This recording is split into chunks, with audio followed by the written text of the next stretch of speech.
Questions-réponses avec le pasteur Mickey Hardy. Bienvenue à tous et à toutes dans cette session de questions-réponses avec le pasteur Mickey Hardy. Aujourd'hui, nous allons continuer sur le thème les relations entre les dirigeants de l'Église. Le pasteur Mickey Hardy avait répondu la dernière fois à un certain nombre de questions sur ce thème. Et nous allons continuer aujourd'hui. Bienvenue, pasteur Mickey Hardy, encore une fois. Merci. Dans cette émission. Et nous allons continuer de parler à travers ce thème, les relations entre les dirigeants de l'Église, parce que vous avez ce désir vraiment d'encourager les pasteurs et les responsables de l'Église à travailler ensemble. Pour vous, c'est quelque chose d'important. Et nous allons continuer à creuser un peu ce thème ensemble. Avec cette première question, parce que je sais que vous êtes quelqu'un qui voyageait beaucoup, et lorsque vous voyagez justement, dans n'importe quelle grande ville, en dehors du continent, où il y a par exemple une importante communauté africaine, puisque vous voyagez principalement en Afrique, ou même dans d'autres villes, ça peut être Paris ou Londres, on trouve beaucoup d'églises, par exemple, qui sont composées d'une seule nationalité, ou même, dans certains cas, d'une seule tribu spécifique à un pays d'Afrique. Ou même d'une seule couleur. Et même d'une seule couleur. Alors, encore une fois, comme on a évoqué dans une émission précédente, les relations entre les dirigeants de l'Église, est-ce possible que ce soit le plan de Dieu, que l'Église fonctionne comme ça, avec une seule nationalité, des églises avec une seule communauté? Que des Noirs, que des Blancs, pour parler crûment. Ça existe aujourd'hui, en tout cas. Oui, ça existe partout, malheureusement. Ouais. Mais pas essentiellement dans toutes les églises. Parce que, comme vous avez dit tout à l'heure, je voyage pas mal dans les pays africains, sur ce continent, et je vois un peu ce qui se passe, et je vois la distinction claire entre les races, les cultures, les couleurs, etc. Et je pense que là encore, que le Seigneur voudrait casser un peu ce rythme qui existe, parce que je crois que la parole de Dieu est suffisamment puissante pour renverser toutes ces barrières. Je vais répondre à votre question, peut-être en vous donnant un petit exemple. Oui. Une petite expérience que j'ai eue dans un des pays africains, où j'étais là-bas, et pour la première fois, ou alors peut-être la deuxième, peut-être, où dans l'église, il y avait le dimanche 2 réunions. La première réunion, c'était pour les Noirs. Okay. La deuxième réunion, c'était uniquement pour les Blancs. Donc quand je suis arrivé là-bas, et que j'ai constaté cette chose, et je lui ai demandé la question, je me suis dit, mais pourquoi c'est comme ça? Et la réponse était que, c'est mieux parce que les langues sont différentes, et c'est mieux parce que pour la communauté noire, ils prennent le bus pour venir, donc c'est mieux d'avoir qu'ils viennent plus tôt, et puis après, c'est plus tard. Enfin, toutes sortes d'explications qui ne tiennent pas debout du tout. Et donc là, j'ai compris qu'il y avait vraiment une barrière entre les deux communautés. Deux communautés. Et donc, par la suite, je dois dire que, au fur et à mesure, le Seigneur a commencé à briser tout cela. Et aujourd'hui, cette même Église, c'est une communauté mixte complètement. Ouais. Et donc, il y a les Noirs, les Blancs, les colorés. Ils sont tous là en même temps, en servant le Seigneur, en s'acceptant. Il y a une communion fraternelle vraie. Il y a un amour vrai entre les frères et sœurs. Donc, les barrières tombent, les murs tombent. Donc, je crois que ce genre de situation existe dans beaucoup d'endroits où il y a, bien sûr, ces différentes cultures, ces différentes races, etc. Mais il y a une tendance, certainement, à se rassembler ensemble. Ouais. De la même langue, de la même culture, Voilà, de la même ça. couleur, etc. Il y a cette tendance. Mais je pense, je crois et je suis convaincu que le Seigneur, lui, il peut briser cette tendance. Il peut emmener tout le monde ensemble. Ouais. Nation, race, couleur, culture. Il peut tout briser et emmener son peuple à se réunir ensemble. Ouais. Pour ça, il faut savoir que ce n'est pas dans le naturel qu'on peut faire ça. Et qu'il y a un message qui est important, qui doit venir, qui doit être prêché, qui doit être annoncé. C'est bien le message de la croix de Jésus, qui nous montre notre état. Parce que dans cette église, il y avait une vraie barrière, Ouais. pour ne pas dire un mépris, l'un vis-à-vis de l'autre. Mais dans la famille de Dieu, ce n'est pas acceptable. Ce n'est pas acceptable parce que nous sommes de la même famille maintenant, nous sommes tous nés de nouveau, nous sommes tous pareils devant le Seigneur. Ce sont des choses qui ne doivent pas demeurer. Ouais. Mais quand l'Évangile est venu, que le message de la croix est venu, et que chacun s'est vu dans son état, c'est ça qui a besoin de se passer. Ce n'est pas juste l'enseignement, ce n'est pas bon. Ouais. Il faut qu'il y ait une œuvre de Dieu pour briser ce qui a besoin d'être brisé, pour amener ces deux, allons dire, camps ensemble. Et ne plus avoir ni de mépris, ni rien. De ne voir aucune différence. C'est l'Évangile qui a besoin d'emmener ça. C'est l'œuvre de Dieu qui a besoin de se passer dans la vie de quelqu'un. Et donc, je vois ça aussi, même, comme tu as dit tout à l'heure, dans les pays européens. Ouais. Je C'est vois pas qu'en des congrégations Afrique, qu'il y a ce africaines. phénomène, oui, tout à fait. Je vois des congrégations africaines. Ouais. Mais ce qui est merveilleux aujourd'hui, c'est que dans l'Église où nous travaillons, en Europe, en France et en Angleterre, Ouais. nous voyons un mix. Nous voyons différentes couleurs, différentes races se rassembler ensemble. C'est ça que le message vient emmener. L'Évangile ne peut pas diviser, l'Évangile ne peut pas séparer. L'Évangile vient unir les cœurs ensemble. Ouais. Alors là, vous évoquez voilà, votre propre expérience, mais certains vous diront que les Noirs ont leurs problèmes et les Blancs ont leurs problèmes. Vous comprenez ce que je veux dire? Dans le sens où un dirigeant noir, un pasteur noir, seul peut comprendre les problèmes des Noirs. C'est ce que les gens, pour moi-même, en étant africaine, c'est ce que j'entends et ce que les gens disent. Ils se disent, un pasteur blanc, qu'est-ce qu'il peut comprendre des traditions africaines qui sont sur ma vie et qui ont un poids sur ma vie. Donc c'est ça aussi qui fait que les gens se dirigent là où ils vont être compris d'un point de vue culturel. Moi, je n'y crois pas. Pourquoi, justement? Moi, je n'y crois pas parce que je ne crois pas que l'Évangile est différent pour l'Africain que l'Européen. L'Évangile est le même pour nous tous. Peu importe la culture, Peu le importe. poids des... Mais on va un petit peu plus loin, si tu veux, pour On y dire va. que l'Évangile doit pouvoir venir s'opposer à la culture. Parce que si c'est la culture qui va gérer notre vie, ce n'est plus l'Évangile. L'Évangile vient et l'Évangile confronte certaines cultures que nous avons héritées, Voilà, c'est ça le point, justement. que nous avons héritées C'était de évoqué. nos grands-parents. Voilà. Tu comprends? Parce que Et c'est quelque chose de très important et que nous pour, voulons l'Africain. emmener et faire et imposer ça à un autre peuple qui vient dans l'Église. Ouais. Et c'est le danger. L'Européen ne peut pas imposer sa culture. Ce n'est pas la culture qu'on veut imposer. C'est l'Évangile qu'on veut emmener dans le cœur des gens pour libérer le peuple de Dieu, pour les emmener à être unis, à être une même famille. Ce n'est pas la culture. C'est pourquoi si tu gardes ta culture et que je garde ma culture, comme elle est différente, comment est-ce qu'on va être unis? Oui, forcément. C'est pourquoi l'Évangile a besoin de venir et briser toutes ces cultures. Briser toutes ces espèces de trucs qui sont là, implantés dans l'Africain, dans l'Européen, dans je ne sais trop quoi. On ne peut pas vivre par la culture. L'Évangile vient, l'Évangile est pour tout le monde. Tout le monde. Et Jésus est clair.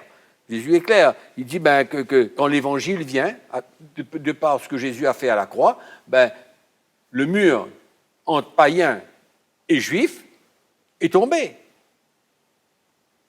Oui. Quand la loi a été enlevée, les Juifs et païens, tous ceux qui croient en Christ, deviennent un.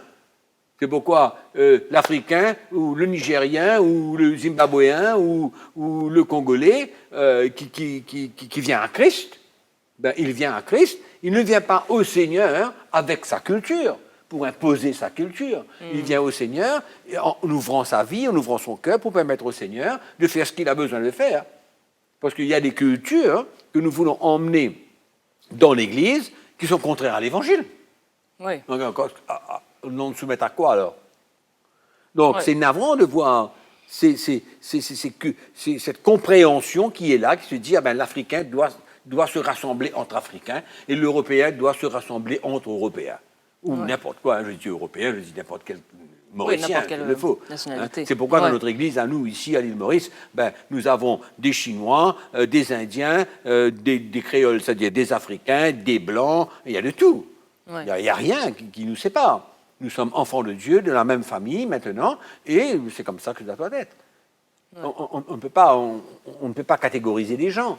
C'est malheureux. C'est malheureux. C'est pourquoi il y a même du racisme dans la vie des gens, dans la vie des chrétiens.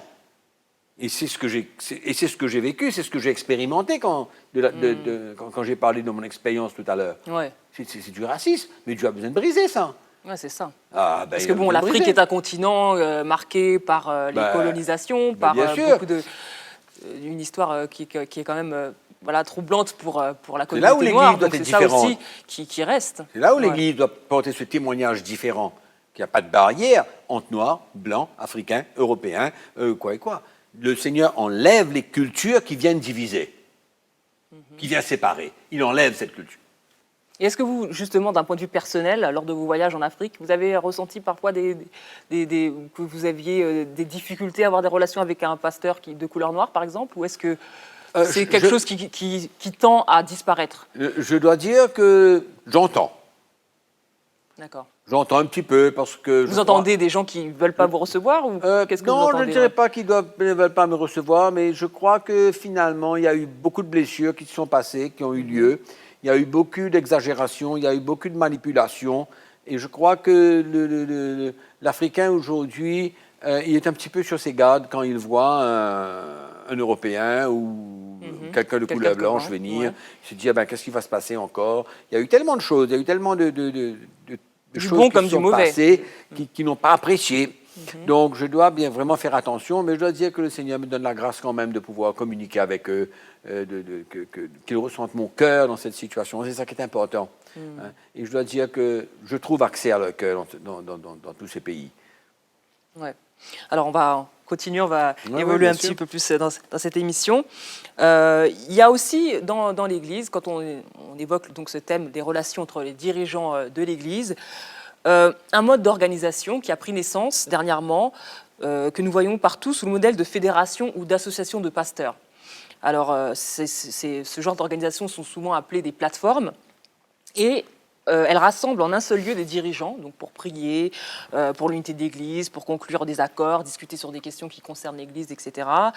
Et dans de nombreux cas, ces structures, au-dessus de l'Église, semblent avoir pris un peu le contrôle de ce qui se passe localement dans les églises. Donc c'est elles un petit peu qui régissent sur les églises locales.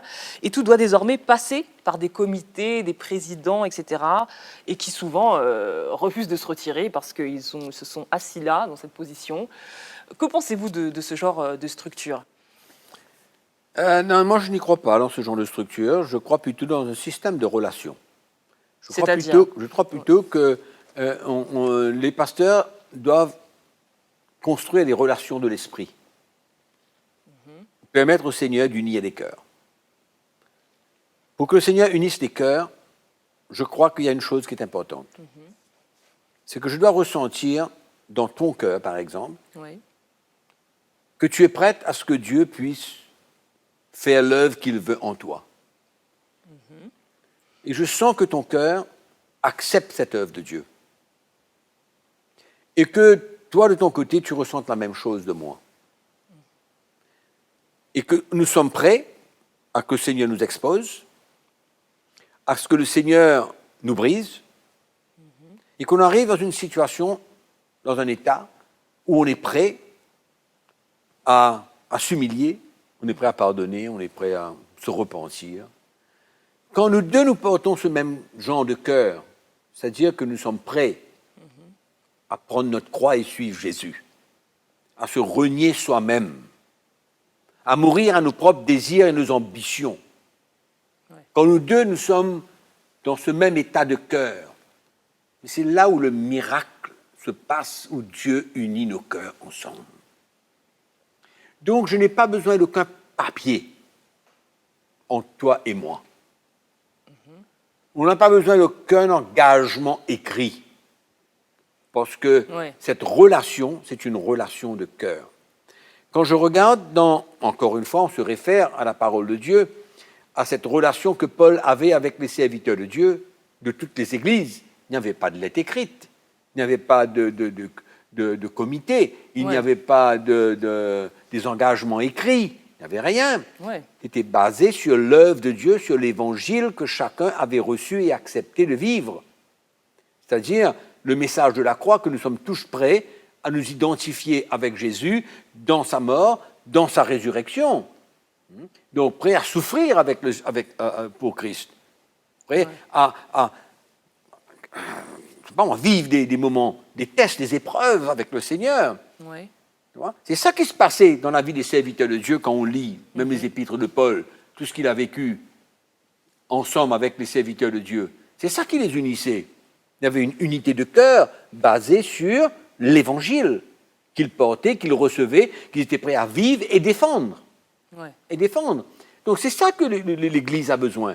C'est pas des comités, tout ça. Bon, c'est pas mal. On dit que ça va, quoi. Les pasteurs se voient et prennent une tasse de thé ensemble, c'est cool, c'est bien. Mais c'est pas ça qui va les unir. Parce que quand ce comité se termine, quand ce rassemblement se termine, chacun va de son côté, continue à vivre dans son église locale, il construit son histoire, son petit royaume, son église appartient à lui. Mais il n'y a pas d'église qui appartenait à personne dans le Nouveau Testament. Non.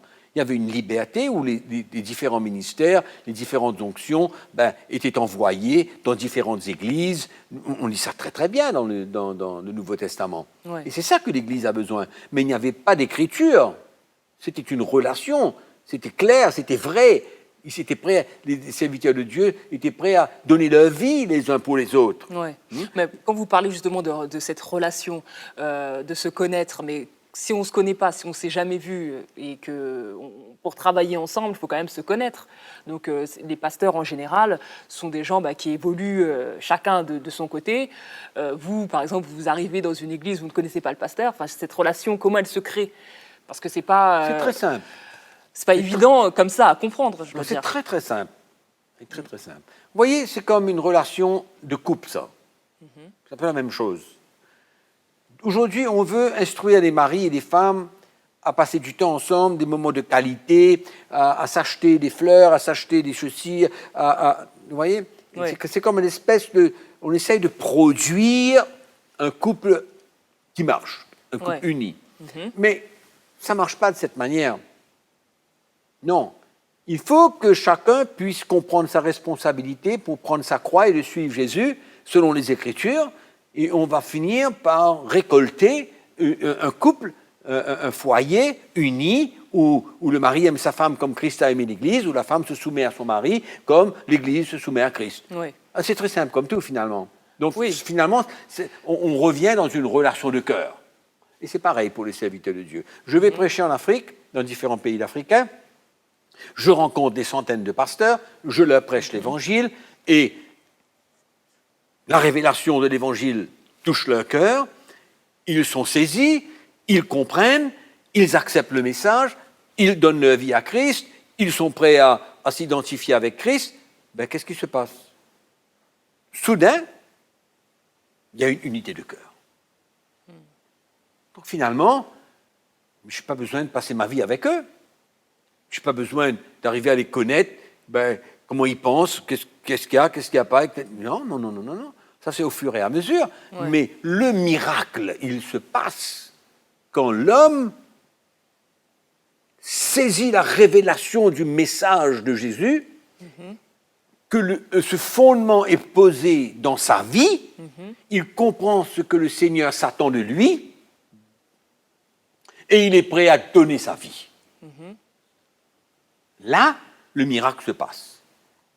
Donc, je communique le message, il reçoit le message, il accepte le message, il embrasse ce message. Oui. Soudain, il comprend ce que Dieu veut faire dans sa vie. Donc, c'est Comme un moi, miracle. je comprends ce que Dieu Ouais. veut faire dans ma vie. Ouais. Et je suis prêt à prendre ce chemin. Ouais. Et je suis prêt à prendre ma croix et suivre Jésus. Et le miracle se passe. Ouais.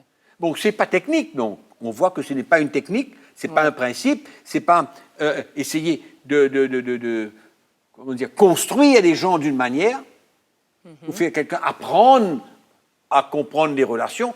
Ça ne s'apprend pas. Je dis toujours, ça ne s'apprend pas. Ouais. Ce n'est pas quelque chose qu'on apprend, c'est quelque chose qu'on vit. C'est pourquoi, aujourd'hui, les serviteurs de Dieu doivent saisir le message de la croix de Jésus-Christ, et à ce moment-là, les cœurs s'unissent. Il n'y a plus cette hiérarchie, il n'y a plus cette administration qui contrôle tout, Ouais. il n'y a plus tout ce système qui est là, où on doit passer par toutes sortes de trucs. Ce sont des relations de cœur. C'est ça qui est glorieux, c'est ça qui est merveilleux. Quand deux pasteurs saisissent le message de la croix, ben, bien que Dieu a besoin de faire continuer son œuvre, mais nous acceptons cette œuvre dans notre vie. Et nous sommes unis, on se respecte, on est prêt à se donner notre vie. Et c'est comme ça qu'on travaille ensemble. L'unité de cœur. Unité de cœur. Il n'y a rien d'autre. Ça ne marche pas autrement. On a tout essayé. Tout essayé, on met des conditions sur papier, on fait toutes sortes de choses. Ça ne marche pas. On a besoin du message. Alors, pour terminer, pasteur Mickey, vous avez, comme on a pu l'entendre, eu une révélation assez claire et de l'expérience dans le travail d'équipe entre leaders, entre dirigeants, avec les mêmes dirigeants, même depuis plus de 35 ans maintenant. Alors, quels seraient vos mots d'encouragement pour ces pasteurs, que vous pourriez donner aux pasteurs qui ont des difficultés ou qui savent que quelque chose ne va pas dans leur ministère? Écoutez, oui, c'est vrai, ça fait beaucoup d'années que je travaille avec des serviteurs de Dieu, ça fait beaucoup d'années que, ben, vous savez, j'ai vécu des moments assez difficiles dans la vie, dans le ministère, parce que il y a beaucoup de choses que je ne comprenais pas. Mais depuis que le message est venu au milieu de nous, aujourd'hui, je peux dire que ben, ça fait 30, 35 ans qu'il y a des pasteurs qui travaillent ensemble, sans conflit. Ça ne veut pas dire qu'on est d'accord sur tout, qu'il n'y a pas de petits problèmes à gauche et à droite. Mais on sait ce que c'est que s'humilier, on sait ce que c'est que se repentir, on sait ce que c'est que se pardonner. On sait. On sait que ça fait partie de la croix que nous avons besoin de prendre. Nous sommes bien au courant de ça. Et nous cheminons ensemble comme ça. Et nous vivons ces expériences comme ça ensemble. Et on se pardonne, on se repent. Et il y a tellement de choses que Dieu fait dans notre vie. Et de plus en plus que nous allons comme ça, le Seigneur unit nos cœurs. Et c'est extraordinaire. Et on se retrouve ensemble sur ce chemin de la croix, où Dieu œuvre en nous, différemment, chacun différemment. On s'accepte, on se respecte, on ne se sent pas menacé par personne. Et c'est absolument extraordinaire. Extraordinaire. Donc, tous ces pasteurs qui vivent et qui servent le Seigneur tout seuls, dans leur coin, ben, ça ne va jamais marcher. Jamais marcher. Et moi, je veux les encourager à se tourner vers un message qu'ils ont besoin d'entendre. Parce que quand on parle de relations entre dirigeants d'église, on ne peut rien fabriquer. On ne peut pas fabriquer l'unité. L'unité, ça vient, comme je l'ai dit tout à l'heure, par un message que j'accepte et que tu acceptes. Donc, je ne peux pas fabriquer de l'unité. Mais ce que je veux pouvoir transmettre aux pasteurs, aux dirigeants d'église, c'est de sortir un petit peu de leur petit royaume et d'écouter et d'entendre et de recevoir de plus en plus le message de la croix de Jésus-Christ qui deviendra un fondement, une base dans leur vie. Et à partir de là, le Seigneur fait des miracles pour unir les cœurs. C'est le seul moyen de pouvoir s'accepter, accepter différents ministères dans notre vie. Ouais. Si toi, tu as un ministère de prophète et que moi, j'ai un ministère d'évangéliste, Ouais. d'accord? Ben, je dois pouvoir t'accepter et tu dois pouvoir m'accepter Ouais. sans que je me sente menacé par toi et ni toi par moi. Mais quand on est sur ce chemin, l'humilité que Dieu emmène dans nos cœurs, le brisement que Dieu emmène dans notre cœur, nous emmène à ne plus avoir de force pour pouvoir se battre. C'est comme si on n'a plus de force pour se battre. J'ai plus aucune intention de me mesurer à toi, Ouais. d'essayer de voir, comme quoi que tu deviens une menace pour moi. Mais je ne peux pas. Pourquoi? Parce que quand Dieu brise mon cœur, quand Dieu fait une œuvre profonde en moi, mais c'est ça qui devient la réalité d'un cœur qui ressemble à celui de Jésus. Ouais. Je comprends tout à fait. Tu vois? Donc, on ne peut pas fabriquer cette unité. Ouais. Il faut que le message de l'Évangile demeure au milieu de nous. Bien, merci beaucoup, pasteur Mickey Hardy, d'avoir répondu à cette question, à cette session de questions-réponses sur les relations entre les dirigeants. J'espère que les spectateurs qui nous ont suivis ont été édifiés par vos réponses. Et j'espère que vous avez vraiment pu recevoir à travers cette émission ce que vous recherchez. Merci, pasteur C'est un Mickey, plaisir. d'avoir répondu. Merci beaucoup. Merci à tous et on se retrouve bientôt pour une autre session de questions-réponses avec le pasteur Mickey Hardy. Questions-réponses avec le pasteur Mickey Hardy. Contactez CTMI au +33 6 28 05 67 89 ou visitez www.ctmi.org.